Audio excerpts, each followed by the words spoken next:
Whether you're an avid property investor or about to buy your first property, why do it alone when you could partner with Australia's best buyer's agent? Director of Pure Property Investment, Property Investment Professionals of Australia board member and REB Buyer's Agent of the Year, Paul Glossop, can take your portfolio to the next level. Get in touch today to discuss your investment goals. Get one-on-one insight from Paul Glossop. And for the first 100 people, this service is completely free. Head to purepropertyinvestment.com today to schedule your consult with Paul Glossop directly.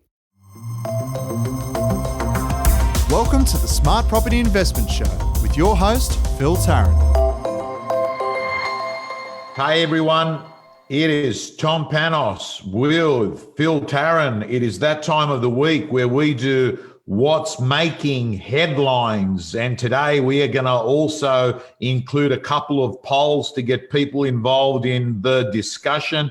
How are you, Phil? I'm really good, Tom. How are you getting on? Mate, it's like planes are starting to fly again, I've been told, in the next month. I did my first speaking gig yesterday in 6 weeks for Ray White Woollahra, where people social distanced in the room. I held it in their room. We had about 15 people. That felt a bit weird because I've been used to having these conferences out of where I am. Of course, Wuhan. You know, I've moved here, as you can see. And so it was a big change leaving my Wuhan studio and going there. And I got to say, Phil, one of the things that I noticed is that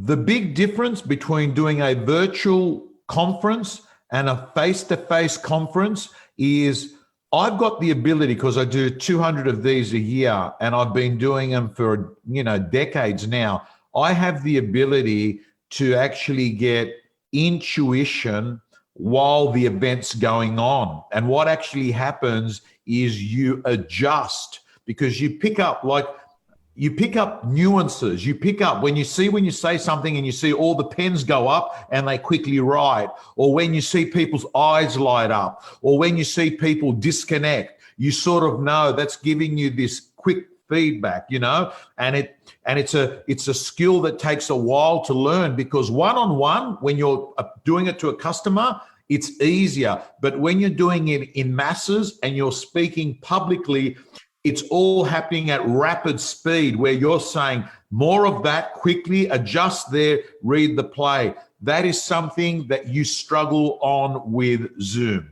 Yeah, I completely agree with you. And now they've got this new term called a Zoom zombie, right? They reckon to be a good presenter over Zoom, you've got to amplify your natural mannerisms and behavior by 30 to 40%. Just to make yourself engaging. Like I should now be talking about with my arms moving and it's all this sort of stuff. And much like you, Tom, you're probably quite fatigued over Zoom meetings and, getting back into face-to-face contact. And, yes, it's going to be different sort of moving forward, but people do crave human attention, particularly if you're learning in professional development. You're coaching real estate agents. People want to see and feel and understand, and you can be a better coach if you're doing it in person, because you'll be reactive and responsive, versus what you're doing very much down Zoom is transmitting. You're very commoditized when you're in someone's screen, but it's very, very different. Very. So Phil, I'll talk you off air. I'd love to get that content and information that you talked about, where it requires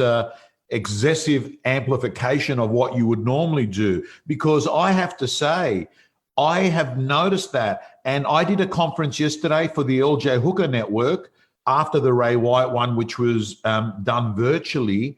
And I have to tell you, it saps a lot of energy, because you're actually not getting any energy from the audience. So what happens is you've just got to stay strong with the view. They're actually feeling this. And I actually went all out, right? I mean, here I am. I'm making it sound like, I've won a weightlifting gold, right? But what I'm getting at is I actually felt sapped. Then the guy, Keith Walker from LJ Hooker, rang me up and he said, mate, that was like, the real thing. But I got to tell you, I don't know how many of those you could do a day. So that's what they're saying. Is it, Phil, that it requires it's a requires a lot. Like even now, like I look pretty boring. I'm just sitting here. You can see my head, and I can see your head. And I'm not a big hand talker anyway, but I'm quite comfortable talking on stage in front of hundreds of people, and I move around a lot, and you can sort of see how I'm thinking, and you get the opportunity of seeing me think and change my habits and behaviors through just being connected in with an audience. But right now, and this is for real estate agents or for anyone who uses a lot of Zoom, like I'm looking straight down the barrel of the camera, but you're sort of over here, so I can't even look at you. So I'm presenting to myself to a camera, and I can't even see your reactions, because as soon as I look over to you, you can see on my screen that I'm not looking at the camera anymore. So you lose that connectivity. So it really is an art form, and I highly encourage. And one of the stories here today that we're talking about revolution and evolution. I highly encourage anyone in the business of real estate, whether you're a buyer's agent, whether you're a real estate agent, or you're a property investor, you've got to work out how you can be connected digitally, because it's tough. It's tough to do it well and tough to be engaging. I'd love to ask you, as I'm looking at you now, do you feel like, am I looking at you in your eyes? I'm not looking at you. I'm looking I'm looking down the camera. Right. Like you're sort of like, you'd probably see my hand here. You're offset down here, right? So I can see you there. I can see you in Wuhan, but if I look at you and eyeball you, which is what I want to do, then I'm looking away from the camera. So people have got to be really thinking about that. Okay. Do you feel like right now I'm looking at you in your eyes? Now I do. You're looking down a little bit.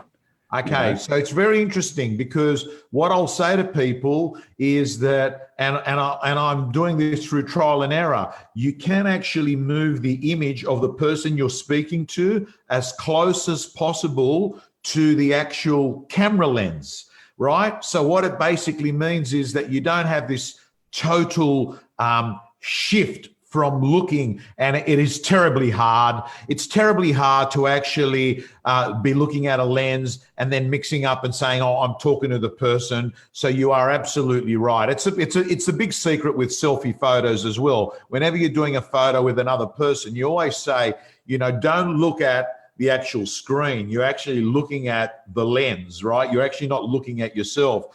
Right now, I can tell, Phil, I can feel like you are sort of looking. So you must have shifted. Have you shifted something? Have you? No, I'm looking straight down the lens. But I've minimised it's a bit technical. I've minimised my screen and pushed you right up under the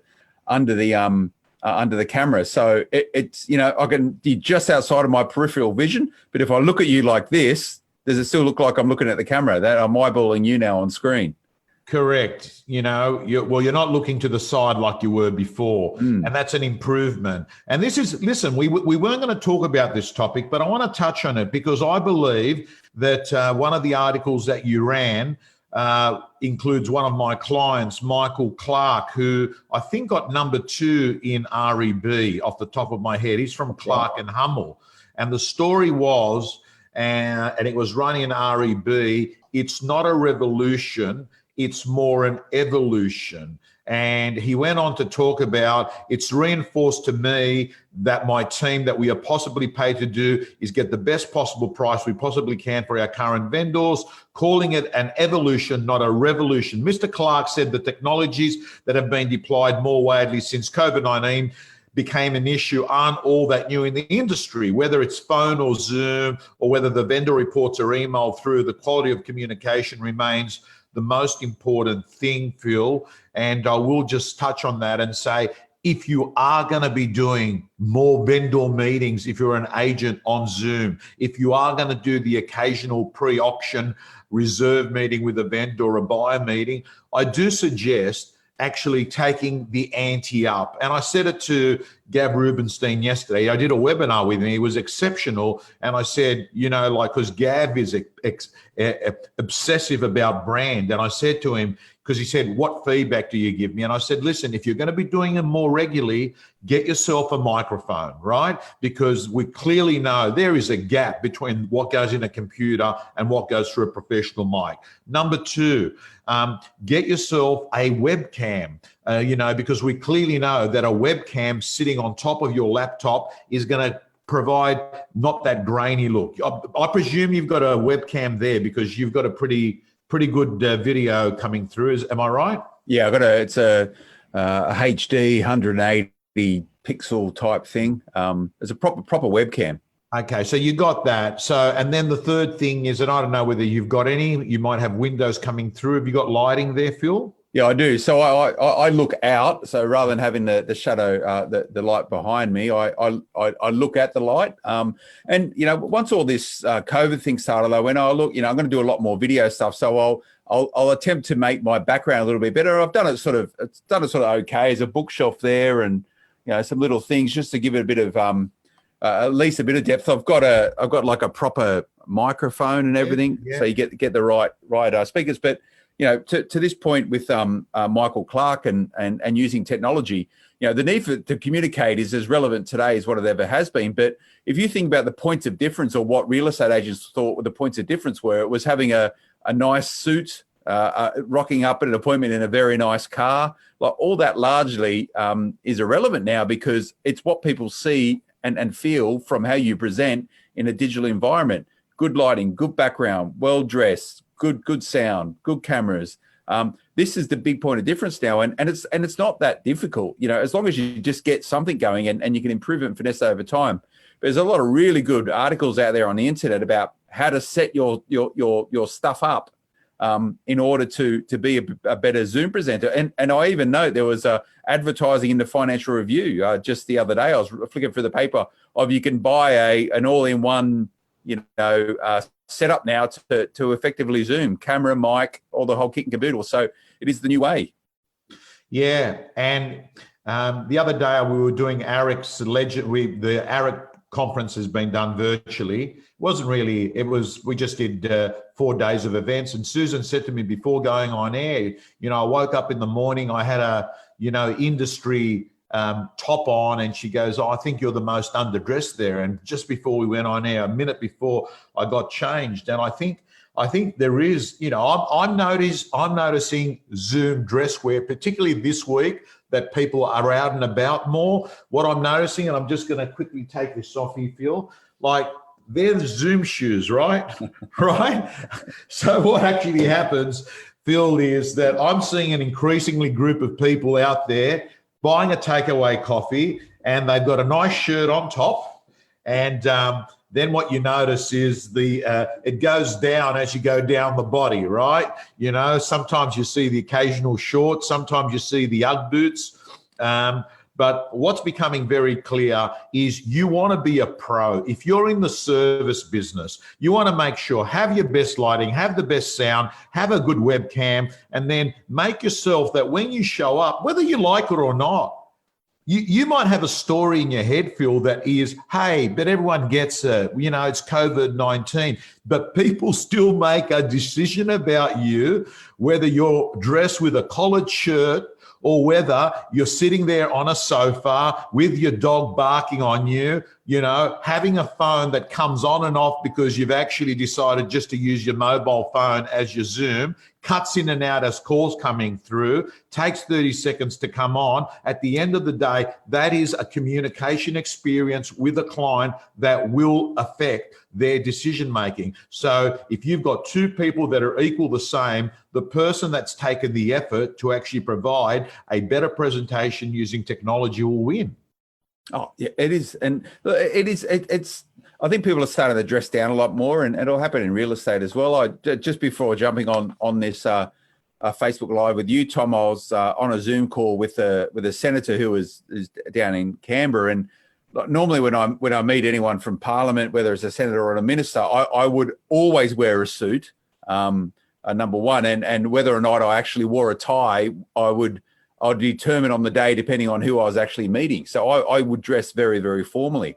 Ever since COVID, I haven't put a suit on, right? Like I still wear a collared shirt for this sort of stuff. But yeah, everyone is dressing down, but you still need to look smart, because people will always make, and you can speak to this much better than I can, within a second or two, people have already made up their mind about you.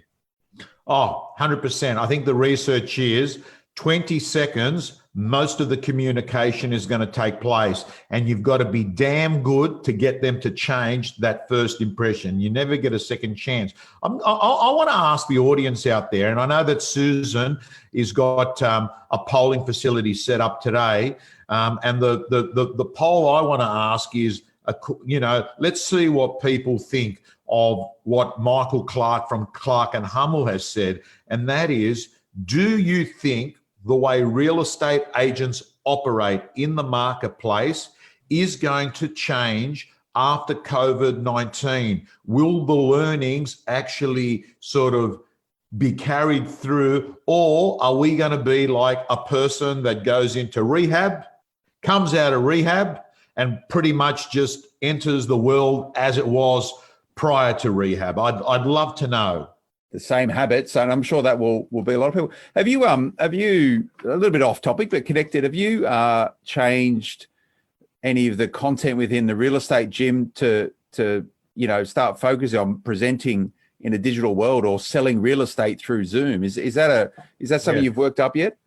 Yes, and it was actually a module that we ran the day before. We ran the day before yesterday, and it was pretty much talking about the things that we're talking about now. The fact that I accept that sales meetings might have a Zoom element to them instead of having someone, there are a lot of females in real estate that have to cook food for their kids, get their act together, and then rush to get to a sales meeting because they don't want to stuff up the culture of the office by not being at the sales meeting. And I think there's a classic scenario that is becoming friendly towards an agent's lifestyle where we're saying, hey, listen, still make the kids lunch, drop the kids off, and don't stress on being on that freeway.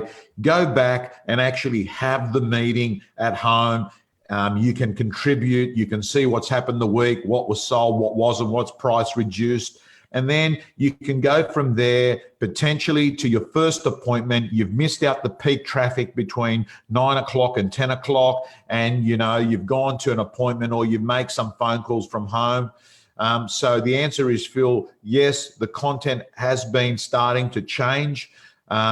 But I've also got to tell you, I'm beginning to get a mixed signal in my head because I thought to myself that real estate agents would hate going back to the office after getting a taste of this. What's emerged in the last 1 or 2 weeks is people miss the interaction with colleagues and with their managers, and it appears the element of culture affects how effective they are.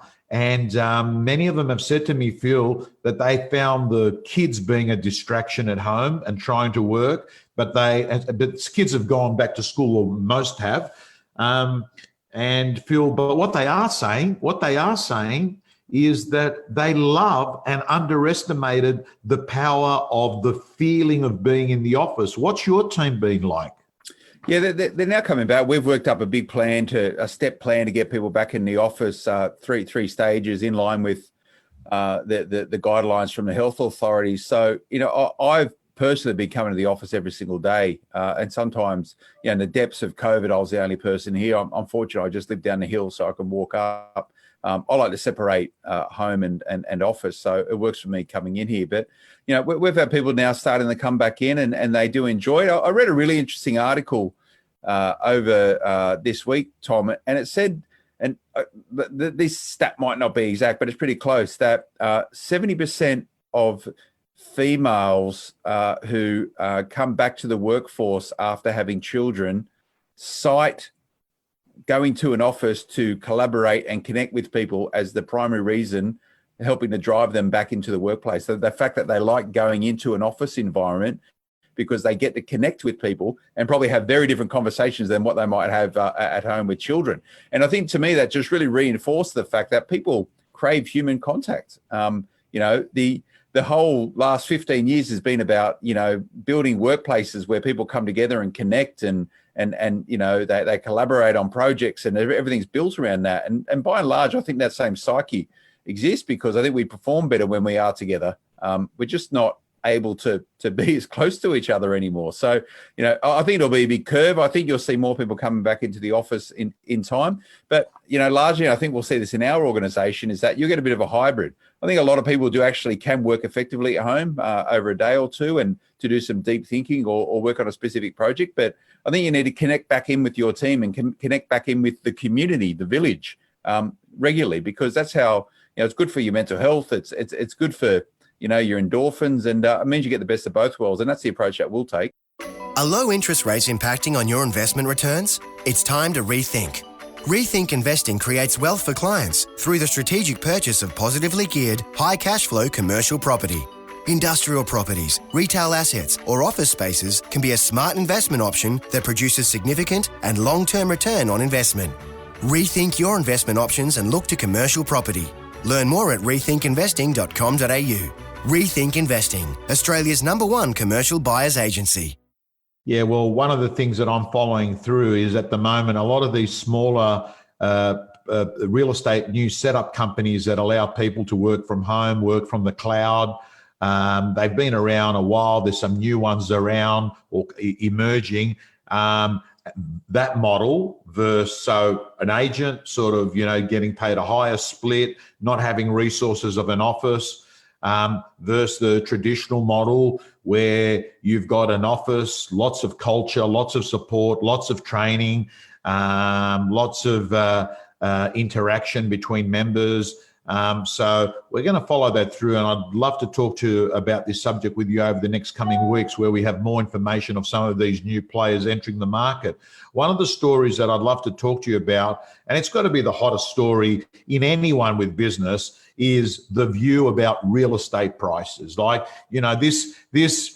there are views, we spoke about it last week, extreme levels. If things weren't going to be good at all with COVID, Commonwealth Bank says potentially a drop of 32%. There's an article that you ran in your Smart Property Investment magazine. It ran on Tuesday, Tuesday the 19th, and the PIPA chairman analysed annual median house price index after the start of each recession or economic downturn. And there's suggestions that property prices could soar. And I'd love you to put that poll up there again. Will properties soar in 2021? Phil, you knew the story that you carried. What do you think? Well, this is so Peter Kalizos, the chair of the Property Investment Professionals Australia.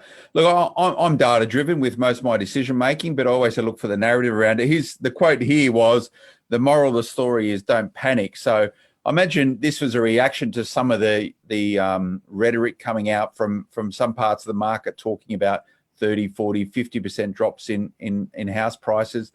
The media trades off this sort of stuff. We'll always cover it because it's what gets eyeballs and it sparks emotion in people. It's one thing that every Australian talks about at any barbecue or dinner party you go to, Tom, is property prices. And I imagine as soon as people know that you're in property or you're an auctioneer, they'll ask you, what do you think my house is worth, right? Like it's as Australian as meat pies and backyard cricket. So we'll always cover this sort of stuff. Look, Peter's he's a good operator. He's been around a long time. He's a data-driven sort of person. So look, whether or not he had some bias going out there trying to create this position, but he's gone down through history from 73 to the GFC, talking the last 50 years or so, saying that, yes, property always bounces back, but as whether or not this pandemic is different to other pandemics, you've had a huge reduction a huge spike in unemployment. So a whole bunch of people who are now unemployed. How that's going to play out to the property market, whether or not migration is going to impact property prices, whether or not lending policy. And I hear that the lenders are looking to make lending a little bit easier. And there's a lot of sharp rates coming up there right now. We'll talk about this in the backside of this podcast, but lenders are out there to lend right now, and money being a little bit easier to get your hands on if you are a good borrower. So the government also looking to intervene and change the way in which we can stimulate price growth. There's so many macro and microeconomic factors which are impacting property right now. But probably for the first time that I've been interested in property, I'm sort of sitting there thinking, I'm not too sure what's going to happen this time around. I'm just not too sure, Tom. Your thoughts? Look, initially I had a view that there's going to be a lot of stock coming on the market in spring that had been repressed in the first calendar part of this year, that job start's going to come to an end, that there's going to be unemployment when those government grants end, the fact that banks are going to stop freezing their mortgages. And I thought, you know what, is that a recipe for a lot of property hitting the market, demand and supply saying that prices will then drop. But I'm changing my view, Phil, because what I'm noticing, and Ben Kingsley, you know Ben Kingsley from Empower Wealth. He's the chairman of the PICA, the Property Investors Council of Australia. Runs a very good podcast, Property Cows. Okay, so he contacted me yesterday, and he wants me to spread to the real estate community a motto: Oz Properties Hot. I will get those details and give them to you off air, and I'm going to promote that on my Sunday night rant, and wanting real estate agents to take photos of the queues of buyers that are at open for inspections, right? Because what is actually happening in reality and what's being reported appears to be two different things. There are record numbers of buyers out there at properties like that. You go to a property and you've got to try and social distance, but the numbers of people is enormous. So I can't help but think to myself, there's just so many buyers there. And talking to Darren from O'Brien's the other day, they had 160 buyers that wanted to buy one property. Only one person ended up having it. There's 160 people that are out there in the market now looking for a property. So I'm thinking to myself, maybe there is enough buyers to absorb, the stock level. Absorption rate is pretty much what determines whether real estate goes up or goes down. If there's enough buyers to absorb the stock. But I've got to tell you, I'm on realestate.com pretty much every day looking at real estate now. Ideally love to buy off market. Particularly when there's a lot of competition around at the moment. So I'm like you, I'm unsure, but what I don't think is going to happen is a big drop. You know what? I think, Phil, from a real estate perspective, I've never bought at the bottom of the market, and often I've bought closer to a strong market than a shit market. And at the end of the day, it makes no difference when you're buying, because if you're a player long term, that sort of works itself out, Property's a game of time. We all know this, and you got to. It's timing the market is one thing, but it's your time in the market is the key thing. And even if you don't buy at the bottom or you buy on the way up, even if you buy at the top of the market, it's just going to change the length of time you need to be in that market in order to realize the value of being in property. It's as simple as that. And what do you reckon, Phil? A property price is going to soar in. We're going to put that out on a poll now. And what do I reckon, mate? Tom, I'm just a journalist. I'm not an economic forecaster. I normally just report on the facts. But Phil Tarrant, the property investor, what do I reckon? I think you were talking about the market soaring. Australia's a pretty big place, right? Western Australia, Perth, there's only now prior to COVID starting to see some green shoots of optimism in their property markets after what has been probably 10 years in the wilderness. You were talking about Sydney was on the rise, coming out of a bit of a lackluster sort of 2020, late 2018, 2019, running up to the election. Same with Melbourne, Brisbane. There's been talk about that market firing for years that it hasn't necessarily have. You've got to put it into all this, the equations around construction and migration. Some areas of the markets will do well in 2021, just like some areas of the market will do well in 2031 and 2041 and 2051. Choose any given time, choose 100 years in the future. There'll be some property markets in Australia that's doing very well and booming. There's also going to be ones that are going south as well. So it's a beauty's in the eye of the beholder. So property is very much in the eye of where you're buying. What are the agents that you're chatting to on the ground? You must see such disparity between an agent in Queensland versus Melbourne versus in Sydney and pockets of Sydney. Are they largely different or optimistic? So everyone thinks the stock levels are low. Yep. Sydney, Melbourne, they're pretty clear. It's been about a 10% correction, right? Not necessarily in the other parts of Australia because they didn't have high infection rates and the world didn't operate the way like Sydney and Melbourne. Things were far more dramatic during Corona than what they were in Brisbane and Adelaide, and Perth has always been a marketplace that really hasn't had lots of buyers lining up anyway. So they didn't seem to have there was nothing obvious there. But Sydney, Melbourne had dropped 10%. It probably would have been more if there was more stock on the market, but there's been a shortage of stock. But Phil, I want to go on to a story about negative gearing that you also ran in property investment, and I got a great case study of a property I was talking to a mortgage broker yesterday about, and that is a 7-Eleven.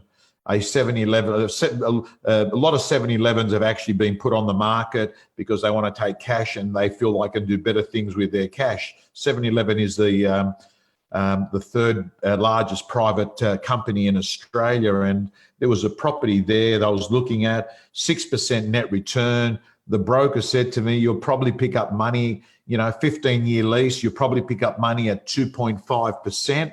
And he did the numbers, and the rental income was 340 grand. And after your loan repayments on that interest rate, we're talking about you were being left with $150,000 of cash, sort of positively geared, right? Which is incredible. Think about it. You're actually making 150 grand buying a property, having a blue chip tenant in there, signed up for 15 years, right? Your only risk is, do service stations disappear in 14 years because everyone's driving a Tesla, right? So, there's the risk of that, but you've still got a site that it's obvious that 7-Elevens and service stations still appear to be essential services during coronavirus. So does that mean that these things are always going to be there? Are people always going to use these as places to whether charge their cars with electricity and that? But the point is, the article that you ran talked about a movement of people moving away from negative gearing towards positive gearing, and according to Small is the New Big, negative geared investors are now finding it harder to service their debts, meaning they may need to think up about their property portfolios. And it said their education company had seen a 37% spike in inquiries about positively geared strategies. So, on the surface, like everyone would rather be positive geared, though negative gearing has been an incredible tool for people to reduce their tax. Yeah, well said, Tom. It's a tool. Negative gearing is an outcome. It's not a strategy, and the headline itself is negative gearing still a winning strategy. Negative gearing is not a strategy to invest in property. It's simple as that. And if you think it is, you need to go and get some good education. There's a lot of podcasts, a lot of reading out there. Negative gearing is an outcome of cash flow. It's as simple as that. It just means that what does it cost you to hold a property or a property portfolio every year? Is it positive or is it negative? Now, if it's negative, then there's some tax consequence to that, and you may be able to get some benefits to minimize your tax. If your cash flow is positive, it means you need to pay tax on that income. It's as simple as that.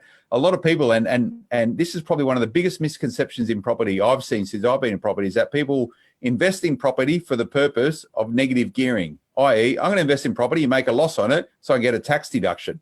That's not why you should be investing in property. And if you are that, and that's what you think, go and get that education. 100%. Well said. Well said. And I think, why would you go to a property that's, got heavy losses and helps you? Yes, it'll reduce your tax, but you really are wanting a big upside, right? So what it does is, true negative gearing affects someone that's earning a high income, reduces their tax because instead of, if it's costing you 50 grand net to hold that property, right, you can reduce your income, which means it's not going to cost you 50, depending on what tax rate, it's going to cost you less. Let's assume it only costs you 30 grand at the end, right? What your view is that this property is going to go up a lot more than 30 grand a year, right? That's the real secret. Ideally what you want to be doing is saying, hey, it's going to go up 100 grand every year. So it's costing you 30, but you've made 70 grand on paper, that is, right? That is how negative gearing works. But I can see, as I'm getting older, Phil, I can see why positive geared properties certainly are very attractive to certain sectors of the market, because at some point, what you're looking at is not necessarily how much growth will I get down the track, because, hey, you're 52, you've already lived 2/3 of your life, you've got another third left. What do you want? You want income to allow you to go to Byron Bay, to go to Bali, to sit around and take 6 weeks off there. And you need cash flow to do that. Oh, it's all about cash flow. Property is a game of cash flow. And this story here is talking about negative geared investors are now finding it hard to service their debts. Well, based on what? Meaning that they need to rethink their property portfolios. Now, if you don't have a job right now and you're a property investor, I imagine there's probably a bit of a challenge to service your debts. That's a product of COVID. But irrespective of COVID or not, you got to get your cash flow in equilibrium. Now, if you're in a growth phase and you're okay and you're young and you can carry a negative cash flow on your properties for a period of time because it's growing in capital value, that's how you make money on property. But at a point in time, you need to retire that debt. You need to somehow exit so you can realize your capital growth and that turns into income or turns into savings or however you want to use it. But running a negatively geared property portfolio forever doesn't really help anyone unless you're getting huge growth on it. My view of all this is that it's all life cycle orientated. You can change and maneuver the geared position on your portfolio at any given time. Pay the debt down by $100,000, it might turn positively geared. Put $100,000 in an offset to reduce your mortgage repayment, it might turn into positively geared. Increase your rent, might turn into positively geared. Change your interest rate, might turn into positively geared. There's a whole bunch of different drivers and levers that you can use in order to get equilibrium to your property portfolio, but it's different for every single person. It's like a fingerprint. Everyone's relationship with a property or property portfolio is unique to them, and they're in charge and they're in control of changing the cash position on it. And what you're finding now is that under times of distress or times of disruption, is that people who maybe have been carrying highly geared properties when it's a little bit outside of their comfort zone or a little bit outside of their financial means. And when you get a wholesale event like this pandemic and you might lose your job, or, let's just say you've got a couple and one of them chooses or leaves work or leaves the workforce, that's when trigger points can happen that impacts the gearing position on your property portfolio. So just be careful with this sort of stuff. We'll conclude with that, Tom, but negative gear is not a strategy. It's an outcome. It's a tax outcome. Love property? The current Buyer's Agent of the Year and Director of Pure Property Investment, Paul Glossop, does too. And right now, he's offering you the chance to secure his best-selling book, A Surfer's Guide to Property Investing, absolutely free. Simply jump on Pure Property Investment's Facebook page, hit the message button and type Smart Property to claim your free book today. Okay, talking about tax, I can't even believe it. I was talking about it with someone yesterday and he said, it's tax time. And with coronavirus going on, I think it was the last thing that are on people's mind. The truth is we're now entering the end of the financial year, and you ran a story in Smart Property Investment on the 18th of May. If you're like most property investors, trawling through receipt upon receipt to tally up your allowable deductions is probably not your idea of fun. Mr. Rowland said, it's important for property investors to take time to organise their receipts and records. It's that time of the year, and I know that there's a group of people that do prepay their tax a year in advance so they get that tax deduction. So, if they know that they've got to pay on an investment property $100,000 a year of interest for the financial year 2021, what they'll do is before the 30th of June, they'll go in and they'll pay the tax office so they can get that tax deduction the year before. Any conversation on that, Phil? Yeah, look, the best property investors I know, and for real estate agents who are business owners, have a good relationship with an accountant. An accountant can be the key person as part of your team as a property investor. They can help potentially make your property portfolio a negatively geared position to a positively geared position. So there's lots of tools and capabilities for property investors with a good property-based accountant, but it all comes down to how well you keep your records. An accountant can only do what they can do based on the information that you give them. So, it's accountable to you, whether you're a business owner, real estate agent, or a property investor, to give your accountant all the information they need for them to do their job effectively and get you the best outcome. So most of us hate it. I have a lot of different entities I've got to do tax returns on, and I dread it every single year. But, I keep on top of it during the course of the year. So at a point in time when my accountant needs information around my property portfolio, I just can send it to him without having to bury myself away for a week to find it all. So, it's one of those things. If you manage it over the course of the year, it's relatively easy when it comes tax time, and that would be my recommendation. Yeah, big tip, Phil, is taking photos of your receipts on your camera phone and then sending it to your bookkeeper there and then on the spot. And it's something that, particularly when you're traveling, you're picking up a lot of pieces of paper along the way. All I do, Phil, is pull out my phone, take a snapshot, I email it straight away, and it's out of my head. I'm not worried about, the washing, the dry cleaning, you've left those receipts in there. And I know I'm not talking about necessarily property expenses. I'm talking about any general expenses. Yeah. The way you use technology to help you keep a track of things. Yeah, I didn't realise you could claim caviar and Dom Perignon on work expenses, Tom. Yeah, and oysters and Penfolds Grange. Yeah. I better clarify that just in case someone from the Australian Tax Office is watching our Facebook thing. Come over, you can check me out. I'm squeaky clean. Just on that though, with the tax office, on the Smart Property Investment Show podcast, we had a senior person from the tax office come in about probably a couple of months ago, and I was really encouraged by their attitude towards property investors, and essentially they want people to do the right things. If you keep really good records and you can have a really good accountant and you can show really healthy financials, you won't have any problems with the tax office. It's as simple as that. It's when you try and maybe step outside what the rules are that, they're very clever these days, government agencies in data matching. So, if you are doing things untowards, there's a good chance you're going to get found out. So just do things properly. Yeah. Well said. REB ran a story how expats are driving rental prices up. You ran this yesterday on Tuesday. Expats are being forced to return home due to COVID-19 and are driving rental markets up in Adelaide. The story was talking about, Rain and Horn Gawler specifically, talking about the fact that people coming home, rentals going up. Over the market has impacted over the last few months with the number of tenant inquiries. I can see that. I know a fair few expats that have come through. They're normally getting the higher end of the rental properties. They've often been living in places that have got a maid in them and nice upmarket apartments. So they're not going to be moving into a 2-bedroom unrenovated Victorian terrace in Newtown. That needs $300,000 work. They're going to be paying decent rentals. What do you think, Phil?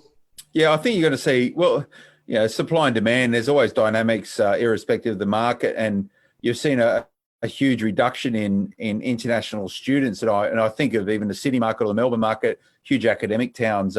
You've seen a lot of vacancy rate spikes on rentals because you just don't have those students looking for accommodation. You've had a lot of people in shared houses or might be sort of renting a studio or one bedder. They've all gone home to mum and dad because they've lost their jobs. So you've seen a lot of properties come onto the market. What you're seeing here is a bit of an infill back in with some of these dynamics of expats coming home. Whether that's going to abate, what we're seeing is a spike in vacancies at this period of time. I'm not too sure. Again, each market's different. And this was specifically talking about Adelaide. I think there's a very different tale here in Sydney and what it would be in Melbourne.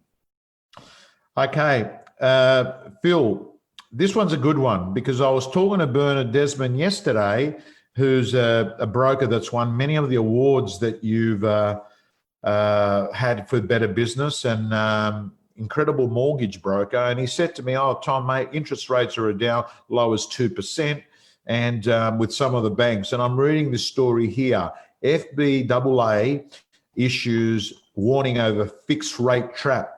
And our good friend Peter White from FBAA, the managing director, has warned, be careful of fixed rate products that undermine their long-term interest. He warned borrowers could be lured into such products by banks trying to buy business without considering revert rates and other fees charged tied to a fixed rate product. So I suppose what they're saying is that, you get the benefit now, but you get slugged later.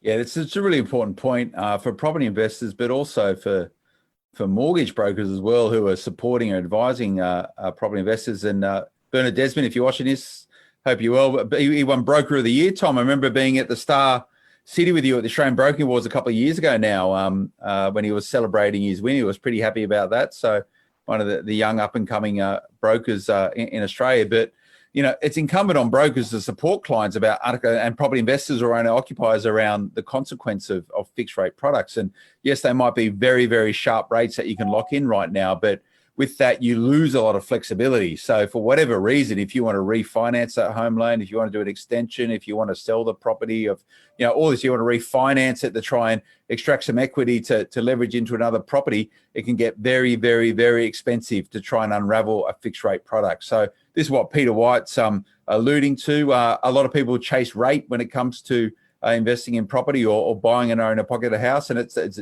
obviously a consideration for all investors or borrowers, but you don't get a lot of features and benefits with this sort of stuff, offsets and redraws and all this sort of thing. So, if it works for you now, that might be okay. You got to think about what 3 years, 4 years, 5 years looks like.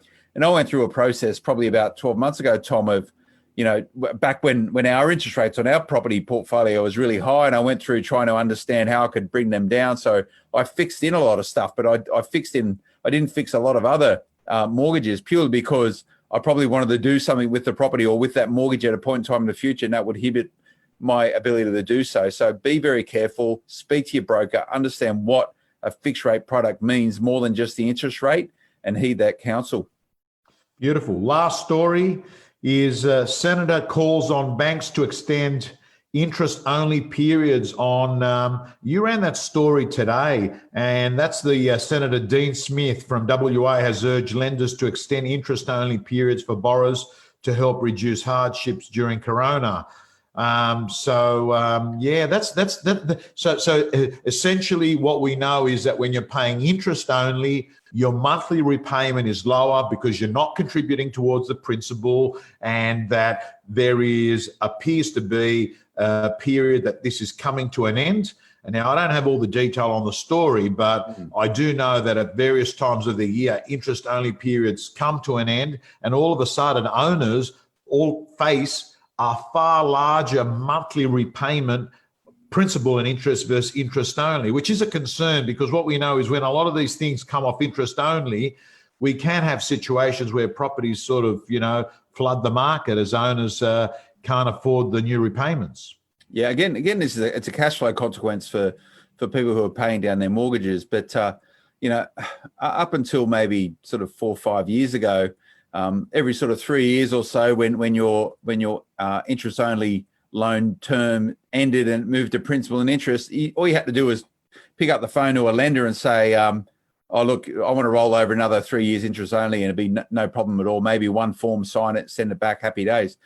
Then when you got greater oversight, when it come from the prudential regulator, APRA, around mortgage lending, a lot more oversight on serviceability, to roll over back into another interest-only period, it was pretty much a whole new application for your mortgage. So what happened is that you found a lot of people shifting to principal and interest, and that's what you referred to then, Tom, when a lot of mortgages shifted that way, which saw a lot of distress on borrowers and therefore properties coming onto the market. So what the Senator is asking for here or looking to do is that in terms of hardship, a lot of people have been able to choose or shift their mortgages to interest only rather than principal and interest for this period of time around COVID-19. I think there's a request for that to extend. Whether or not it's going to be easier for people to stay on interest-only mortgages into the future, we'll need to find out. There's some limitations or restrictions are being limited a little bit around or serviceability requirements. So we may be easier for property investors or borrowers to stay on interest only. But again, it's going to come down to the strategy that you have. To be interest only on a principal place of residence, you probably want to be paying that down over time, right? In terms of a strategy. So, you've got to make sure you get the right advice to understand when interest only appeals to you. When I look at our portfolio on smart property investment, about 25% of the annual cost to hold that portfolio of 18 odd properties is the principal payments now that we have across a lot of our home loans, which have moved into P&I. So I'm paying down the principal on a number of those mortgages, but in the long term, that's helping me pay down that debt and retiring that debt. So it sort of works for you at the moment because the cash flow is okay. But if you are distressed, you can always pick up the phone to your lender and say, hey, can I revert to interest only for a period of time because I'm in X particular circumstance and struggling financially? Yeah. And if your kids are watching, I'm going to warn them, be nice to your dad, or he's only going to pay interest only. And then you're stuck with it later on in life. Absolutely. All righty, Phil. I want to thank you so much. We'll see you next week to see what's covering news and what the major headlines are. If you want to stay in contact with what's going on, you want to get daily nuggets of information, make sure you subscribe to REB. Comes in every morning like clockwork, where you can get your short, sharp information. That way you can talk from a position of strength and not be guessing what's going on in the world. Thank you so much. Thanks, Tom. The information featured in this podcast is general in nature and does not take into consideration your financial situation or individual needs and should not be relied upon. Before making any investment, insurance, tax, property, or financial planning decision, you should consult a licensed professional who can advise whether your decision is appropriate for you. Guests appearing on this podcast may have a commercial relationship with the companies mentioned. Are low interest rates impacting on your investment returns? It's time to rethink. Rethink Investing creates wealth for clients through the strategic purchase of positively geared, high cash flow commercial property. Industrial properties, retail assets, or office spaces can be a smart investment option that produces significant and long-term return on investment. Rethink your investment options and look to commercial property. Learn more at rethinkinvesting.com.au. Rethink Investing, Australia's #1 commercial buyers agency.